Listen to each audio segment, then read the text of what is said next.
درود پڑھیے۔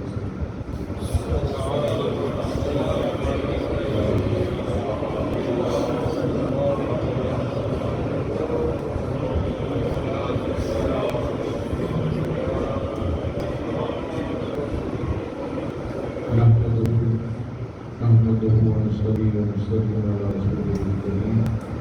أما بعد فأعوذ بالله من الشيطان الرجيم بسم الله الرحمن الرحيم كنتم خير أمة أخرجت للناس تأمرون بالمعروف وتنهون عن المنكر صدق الله العلي العظيم وصدق رسوله النبي الكريم۔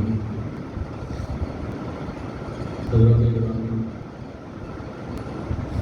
ربیع الاول کا مبارک مہینہ ہے اور حضرت اشراق اپنی نبی کے ذکر میں مشغول ہیں۔ جہاں بھی وہی تذکرے ہو رہے ہیں، قبلہ شاہ صاحب نے حکم دیا، میں سمجھتا ہوں کہ میرے لیے بہت بڑا ایک اعزاز تھا کہ مجھ جیسے ایک طالب علم کو اس کی سرپرستی بھی فرمائی اور حوصلہ افزائی بھی فرمائی۔ یہ چند باتیں آپ کے سامنے پیش کرتا ہوں۔ دعا کریں اللہ تعالیٰ ذکر رسول میں ادا کیا ہوا ہر لفظ بارگاہ کے رسالے میں قبول فرمائے۔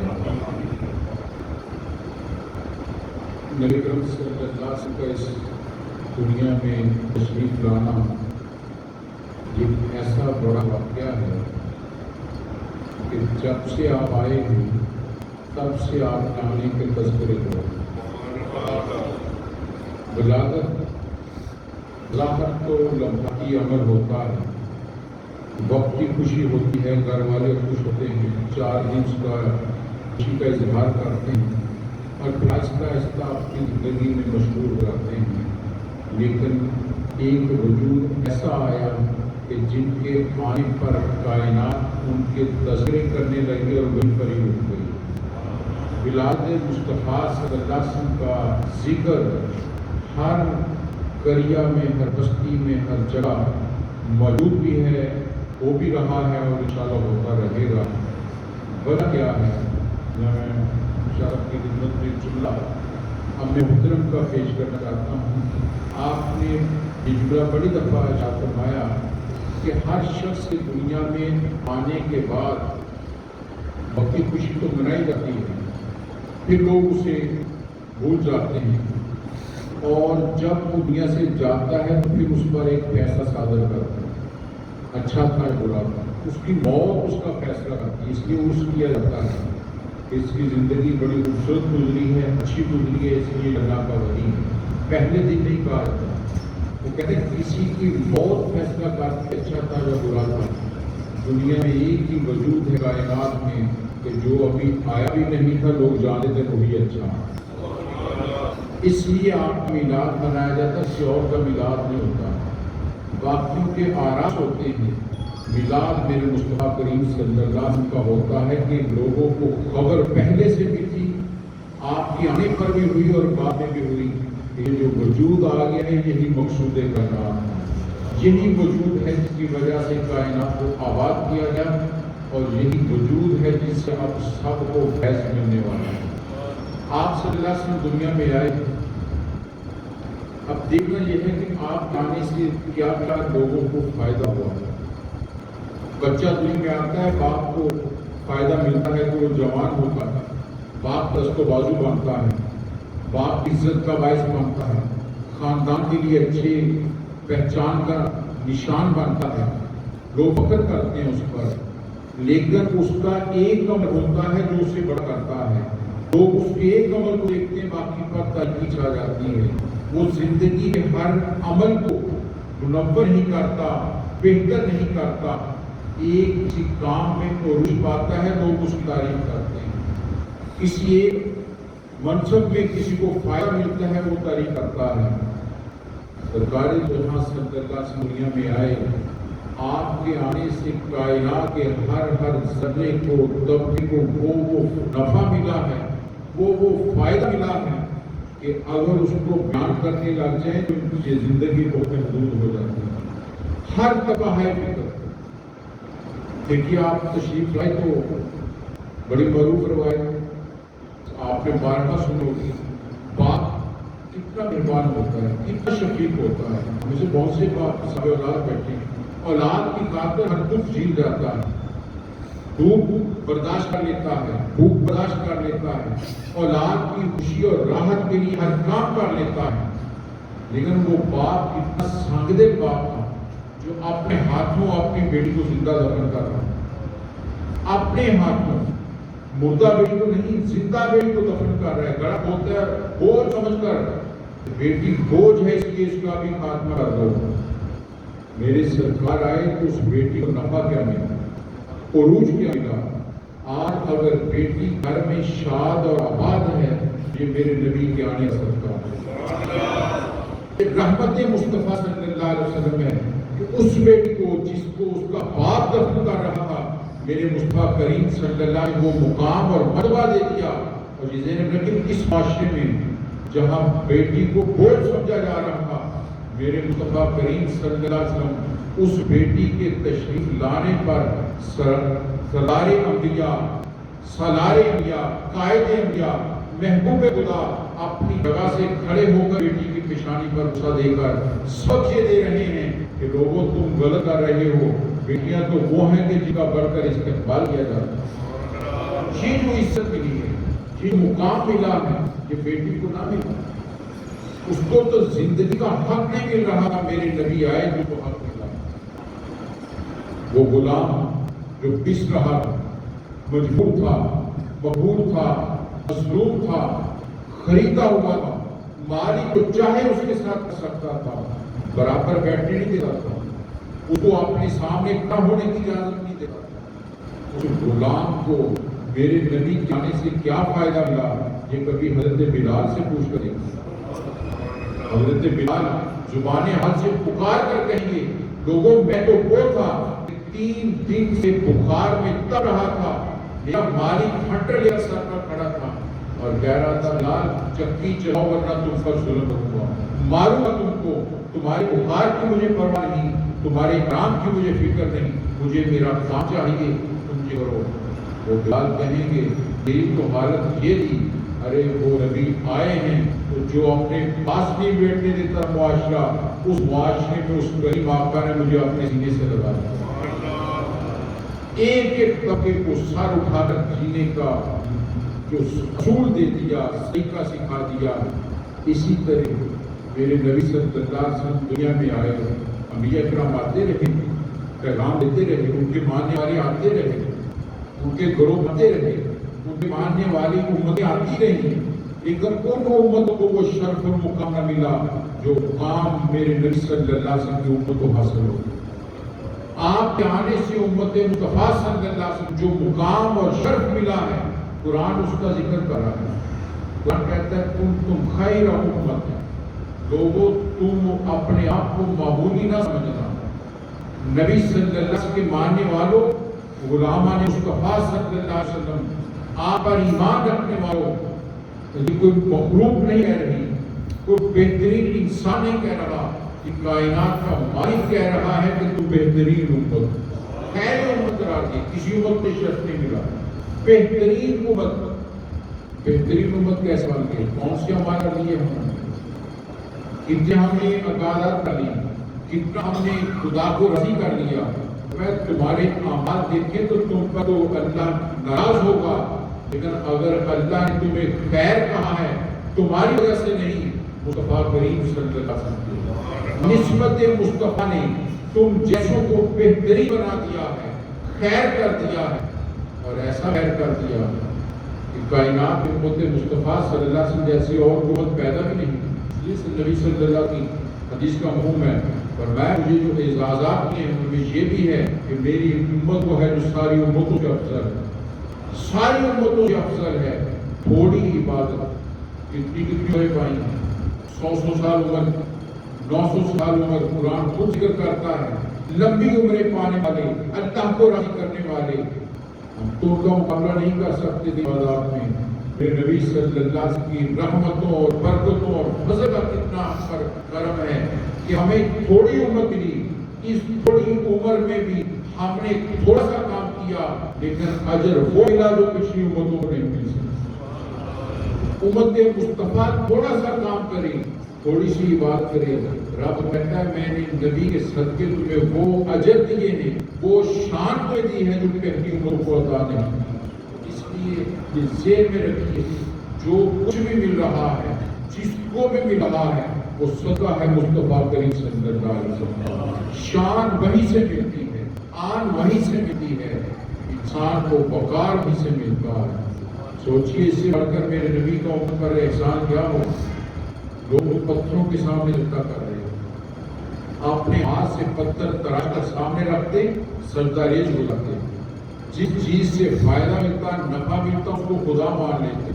جس چیز سے خوف آتا اس کو خدا مان لیتے۔ خدا تقسیم ہو چکا تھا بے شمار چیزوں میں، جگہ جگہ انسان سجدے کر رہا تھا۔ اس سے بڑا ظلم کیا ہو سکتا ہے؟ وہ مدز توحید جسے رب نے اپنے خلیل کے ہاتھوں لگایا تھا اور بننے کے بعد کہا تھا یہ میرا گھر ہے، اس گھر کے اندر اور اطراف میں 360 بت پڑے تھے، بتوں اس کی عبادت ہو رہی تھی۔ میرے نبی کا اس امت پر کتنا کرم ہے کہ اس بت کے سامنے پڑے ہوئے کو اٹھا کر اس خدا کے سامنے چڑھا دیا جو کائنات کا مالک اور سارے سجدوں سے بے نیاز ہے۔ ہر در کی ٹھوکر سے بچا لیا، در در کی گدائی سے بچا کر اس در پر گرا دیا جہاں کائنات ساری جھکی کھڑی ہے۔ اس سے بڑا احسان کیا ہو سکتا؟ اگر ہم غور کریں بلکہ میں تو سب کی موجودگی میں کہتے ہوئے ڈر بھی لگتا ہے لیکن حوصلہ بھی ہے کہ وہ لوگ جو سرکار مدینہ صلی اللہ علیہ وسلم کے میلاد کو عجیب چیز سمجھتے ہیں، ارے اسی بات پر آپ کا کے سامنے جھک جائیں، شکر ادا کریں کہ میں در در کی ٹھوکر سے بچا کر ایک جگہ سجدہ کرنے کا موقع، جب ان کا سر سجدے میں جھکتا ہے یہ کیوں احساس پیدا نہیں ہوتا کہ یہ سر تو جگہ جگہ جھک رہا ہے، کبھی اس ہوبل کے سامنے، کبھی لات کے سامنے، کبھی عزا کے سامنے، کبھی ہوبل کے سامنے، جگہ جگہ جھک رہا تھا۔ اگر ایک مرکز ملا ہے تو کسی اور کی وجہ سے نہیں، یہ مدینے والی سرکار کی وجہ سے، اس کے آنے سے ہمیں در در کی گدائی سے بچا لیا گیا۔ ان کا آنے پر ذکر کرنا انسان پر واجب ہو جاتا ہے، لازم ہو جاتا ہے۔ اس لیے تو ہمیں یہ فخر حاصل ہے کہ ہم اپنے نبی کی نشانات کو یاد کرتے رہتے ہیں کہ ہم کیا تھے، ہمیں کیا بناتے ہیں۔ ہم تو گناہوں سے لکڑی ہوئی قوم ہیں۔ تاریخ کہتی کہ نبی صلی اللہ علیہ وسلم جب دنیا میں آئے تو مکہ کی سرزمین پر جتنے گناہ تھے، اگر دنیا جہان کی گناہوں کو اکٹھا کیا جائے تو وہ سارے مکے کی سرزمین پر ہو گئے۔ ایک بستی میں ہر طرح کا گناہ تھا، ہر طرح کی برائی ہو رہی تھی، لیکن آج ذرا تصور کیجیے کائنات کی یہ مرکز نگاہ، مرکز محبت اگر جگہ وہ بنی ہے اس لیے کہ میرے نبی کے قدم وہاں پر آپ آئے تو کعبے کو شرف مل گیا، ورنہ وہ کیا بزرگ کسی شاعر نے کہا تھا کہ نسبت یمن قدم کر گئی یثرب کو حرم۔ یثرب کہا جاتا ہے بیماریوں کا گھر، نسبت یمن قدم کر گئی یثرب کو حرم، وہ نہ آتے تو مدینے کی طرف جاتا ہوں۔ جو مدینے کی طرف دل میں لگی ہوئی ہے، اس لیے وہاں کائنات کا مرکز بنو بیٹھا ہوا ہے، اس لیے امت کو وہ شرف دیا گیا، امت کو مقام دیا گیا کہ قرآن کہتا ہے تم بہترین امت ہو، خیر امت تمہیں بنا دیا گیا۔ اور جب ذمہ داری مل جائے، بڑی شرف مل جائے، مقام مل جائے، تو پھر انسان کو اس کا احساس بھی کرنا پڑتا ہے، اس ذمہ داری کو نبھانا پڑتا ہے۔ خیر امت قرار دیا تو نبی صلی اللہ علیہ وسلم کے صحابہ نے خیر بن کے دکھایا، وہ وجود جو ہمیشہ لوگوں کی گردن ناپنے کے لیے ہاتھ اٹھاتے تھے، جن کے قدم لوگوں کی عزتیں اٹھانے کے لیے نکلتے تھے، جو ہمیشہ برائی بولتے تھے، جن کی آنکھیں ہمیشہ برائی اور فحاشی دیکھتی تھی، اس وجود کو جب نبی صلی اللہ علیہ وسلم آپ کے دامن میں لیا تو کیسے بیٹھ کے پہلو بنے ہیں، ایک ایک وجود سراپا قوم کے لیے نفع بخش بن گیا، ایک وجود سے لوگوں کو خیر ملنے لگے۔ اس سیدھا آپ نے فرمایا خیر الناس سے ملین کو ناس اور کماکار، یہاں امت کا ذکر نہیں کیا آپ نے، اور میں بہترین انسان ہوتا ہے، اچھا انسان ہوتا ہے،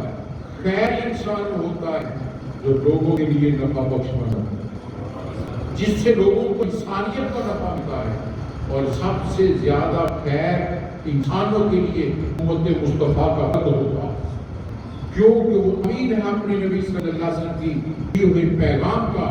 اس امانت کا امین بن کر وہ لوگوں کو نفع پہنچاتا ہے کہ جو پیغام مصطفیٰ کریم صلی اللہ علیہ وسلم لے کر گئے ہیں، جو مقام اور مرتبہ مجھے مل گیا ہے، اب میرے وجود سے کسی کو نقصان نہیں پہنچے گا، اب میرے وجود سے کسی کو خطرہ نہیں لے گا، کیونکہ مجھے خیر بنا کر گئے ہیں، خیر کا پہلو بنا کر گئے ہیں۔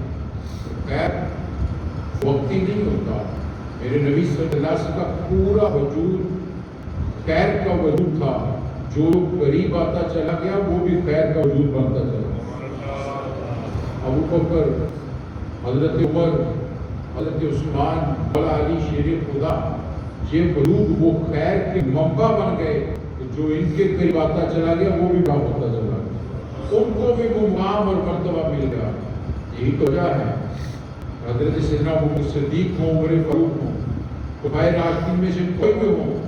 جب اس منصب پر بیٹھے ہیں تو قوم کے لیے درد دل میں رکھا ہے، اپنی پرواہ نہیں کی، اپنے وجود کی پرواہ نہیں کی، لوگوں کے لیے ہمیشہ تن من دھن قربان کیا، کیوں کہ میرے نبی نے کہا تم خیر ہو اور خیر بن کر انہوں نے دنیا میں کسی ایک صحابی سے کسی قوم کو نقصان نہیں ہوا۔ روایت کہتی ہے حضرت عمر فاروق رضی اللہ عنہ دور مبارک میں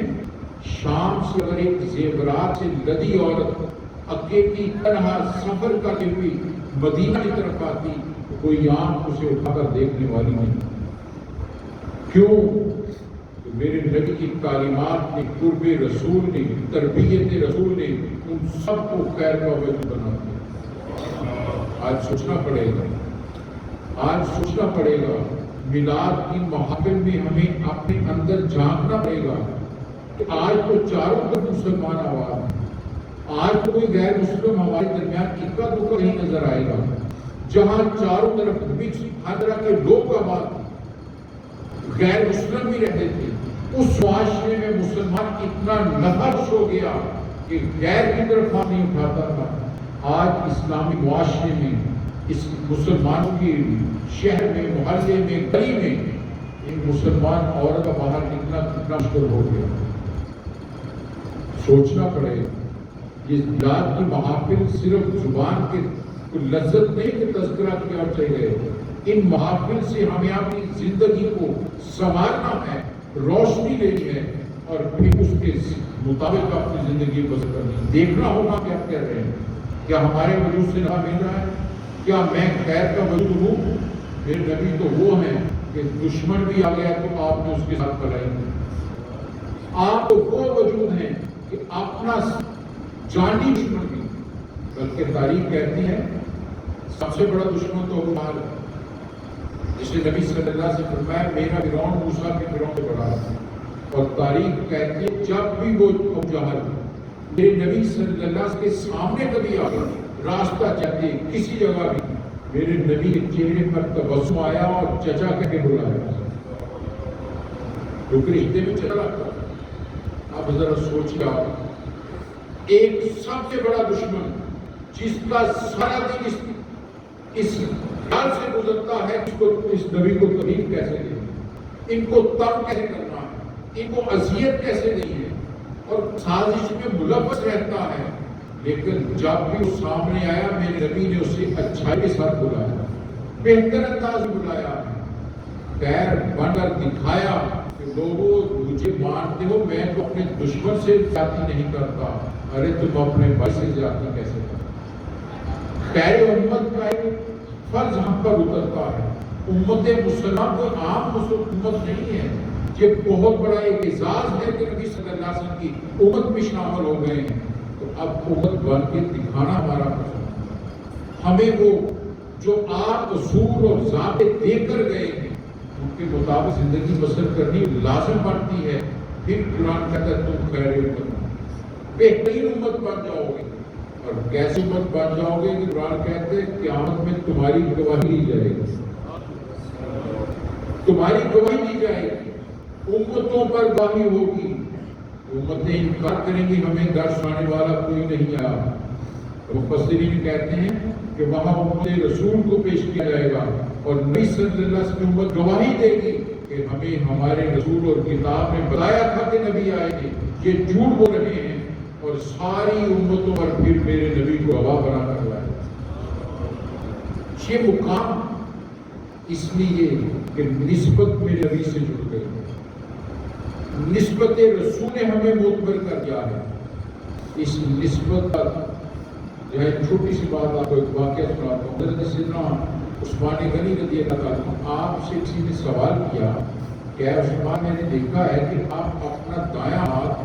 بہت کم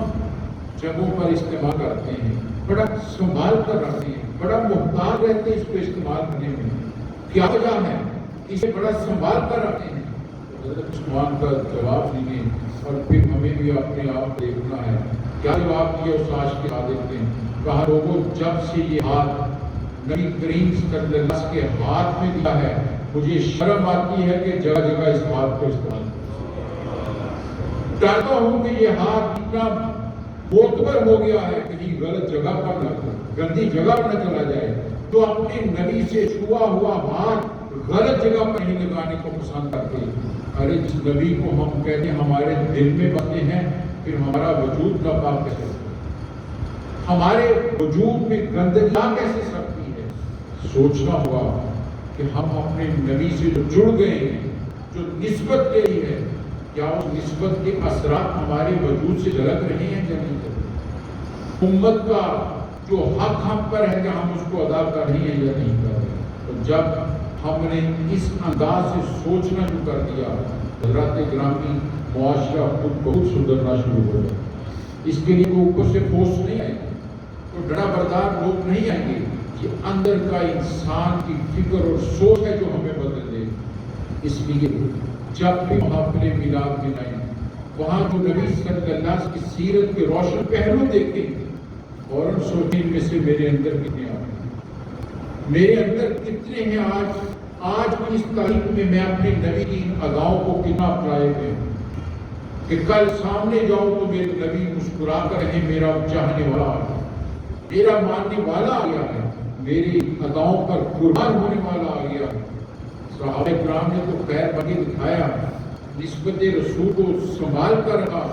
اس نسب کی حفاظت کی۔ سیدنا عبداللہ بن عمر رضی اللہ عنہ بدری صحابی ہیں، مکہ گئے اور واپس گئی 2-3 سال کے بعد واپس آئے۔ لوگوں نے پوچھا کہ کیا ہوا اتنی دیر سے آئے؟ ابن عمر کا جواب سنیے، تو میں اس راستے کو جانتا تھا جس راستے سے میرے نبی نے ہجرت کی تھی، میں اس راستے سے آیا ہوں اور ہر نقش پائے مصطفیٰ پر سجدے کرتا ہوں۔ نسبت کی حفاظت یوں کی جاتی ہے، تعلق کو یوں نبھایا جاتا ہے، جس وجود سے جڑ گئے ہو اس کی ہر چیز پیاری ہو جاتی ہے۔ رب تو کہتا ہے تمہیں خیر میں نے اس لیے نہیں بنا دیا تم بڑی عبادت کرتے ہو، ارے میں تو اپنے حبیب کی نسبت کے صدقے تمہیں کیا کرتا ہوں۔ ہم کو خیر رب کہہ رہا ہے، ہم معاشرے کے لیے کتنے خیر ہیں، میرا ہمسایہ مجھ سے کتنا خیر لیتا ہے، میرا رشتہ دار مجھ سے کتنی اس کو خیر پہنچتی ہے، میرے دفتر میں کام کرنے والے مجھ سے کتنے خیر لیتے ہیں۔ یہ سوچنا ہے اور اس انداز سے سوچنا ہے کہ میرے نبی کا وجود تو غیر کے لیے بھی خیر تھا، ہم کیا اپنوں کے لیے بھی خیر ہیں یا نہیں؟ کیا کہیں ایسا تو نہیں کہ گھر میں باپ بھی ناراض ہے اور میلاد کی محفل میں بیٹھا ہے، گھر میں ماں کو برا بھلا کہہ کر آیا اور میلاد محفل میں نعرہ رسالت لگا رہا ہے؟ نہیں، یہ میرے نبی کی رحمت کی نظر اس وجود پر جاتی ہے جو اپنے نبی کی سنتوں پر عمل کرتا ہوا، جس کا روح اپنے نبی کی طرف لگا، محض اس لیے نبی صلی اللہ علیہ وسلم کے پاس صحابی ہے، بدری صحابی شہری، آپ کے پاس ہے، آپ سے مصافحہ فرمایا، آپ نے دیکھا اس کی انگلی میں سونے کی انگوٹھی تھی، آپ نے چہرے پر تاریخ کہتی ہے جب آپ کسی چیز کو ناپسند فرماتے تو آپ کے ماتھے مبارک پر شکن ابھر آتا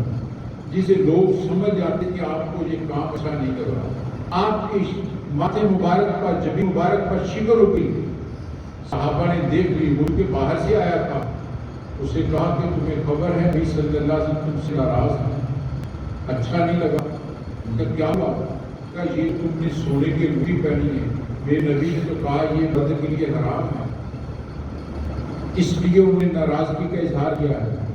اس بدوی نے قربان جائیں وہ لوگ کتنے عظیم لوگ تھے,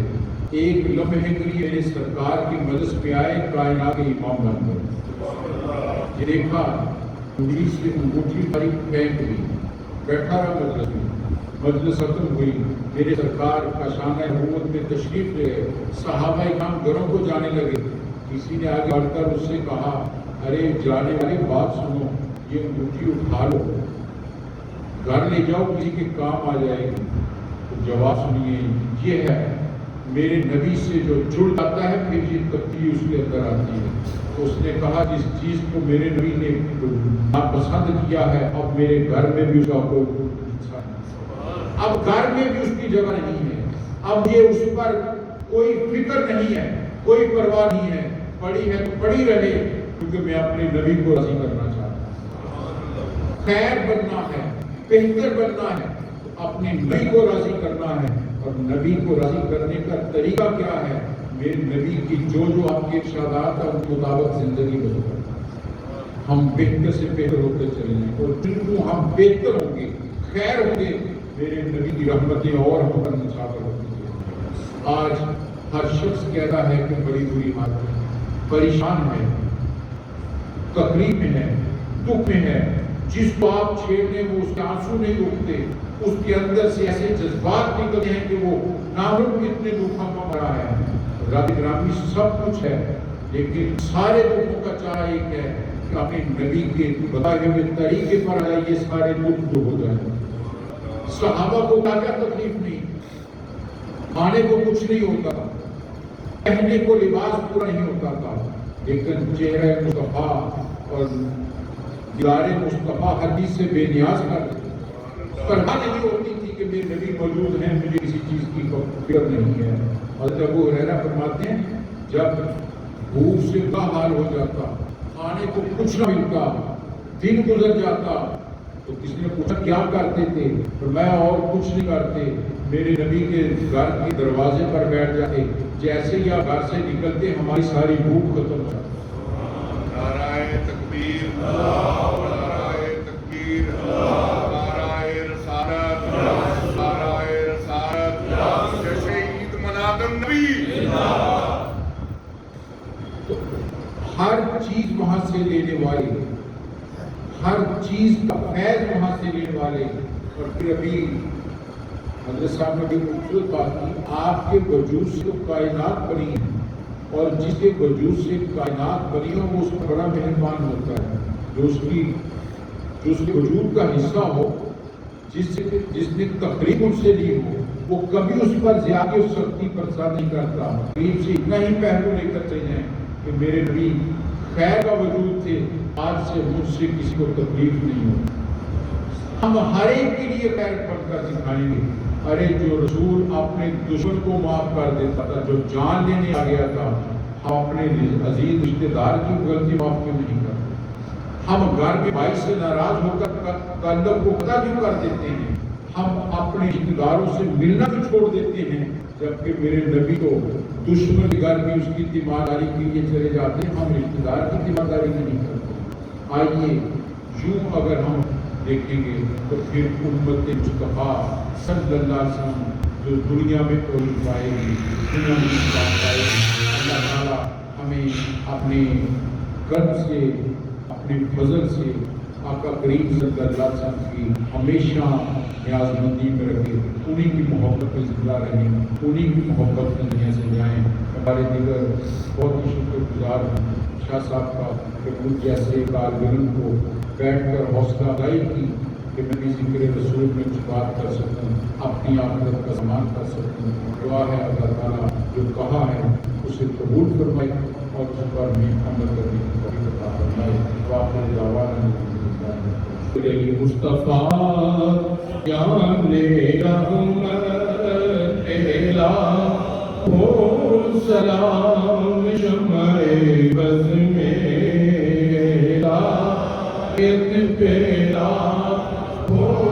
سلام شمع بز میرا ایک پیلا ہو سلام یہ سبحانی